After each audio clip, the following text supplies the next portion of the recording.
ஆனால் ராஜா நான் அந்த கட்டிலின்படி உன்னை கொண்டு போடுறேன், நீ ஆராதிக்க தேவன் உன்னை தப்பிப்பார்னு சொல்லி அந்த ராஜா கூட ஒரு விசுவாசத்தை கொடுத்தாரு. இப்போ அதெல்லாம் வாசிக்கும் போது அப்போ அந்த ஒரு விசுவாச வாழ்க்கையில் நம்ம வளர்ந்து பெருகும்போது அந்த விசுவாசத்தோட போராட்டங்கள் வந்தாலும் எத்தனை இருந்தாலும் என்ன சூழ்நிலையில் இருந்தாலும் ஜெபிக்கும் போது ஆண்டவர் வந்து அந்த அவங்க நம்ம கூட இருக்கவங்களையும் அவங்க ஆண்டவர் அறியாதவங்க இருந்தாலும் அவங்கள ஒரு விசுவாசத்துக்குள்ள வழி நடத்தக்கூடிய அந்த கிருபைகளை தந்திருக்கிறார்.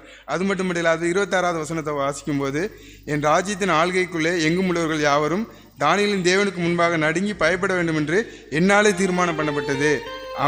அவர் ஜீவனுள்ள தேவன். அவர் சொல்றார், அந்த ராஜா சொல்றார், அவர் தான் ஜீவனுள்ள தேவன் சொல்றாரு.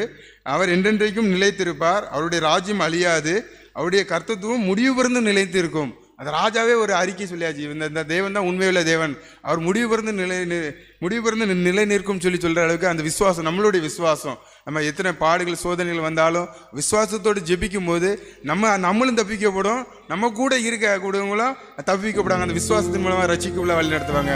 அது மட்டும் இல்லாதபடி இந்த மாதத்திலும் சென்னை ஊழியர்களுக்கு கடந்து ஒரு செல்வதற்கு ஆண்டவர் கிருபை செய்தார். இந்த சென்னை ஊழியர்களை பார்க்கும்போது ஒரு உற்சாகமாக இருக்கும். அந்த ஊழியர்களை காலையிலேருந்து சாயந்தரம் வர நான் எத்தனை தடவை சொல்லியிருந்தாலும் திரும்பி சொல்வது ஒரு சந்தோஷம்.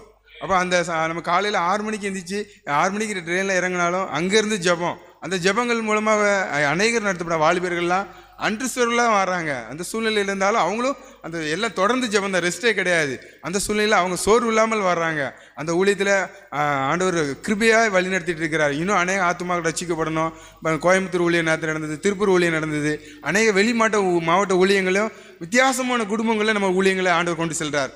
எந்தெந்த இடங்களில் நம்ம ஊழியம் தேவைப்படுதுன்ற அறிந்து ஆண்டவர் நம்மளை அழைச்சி போகிறாரு.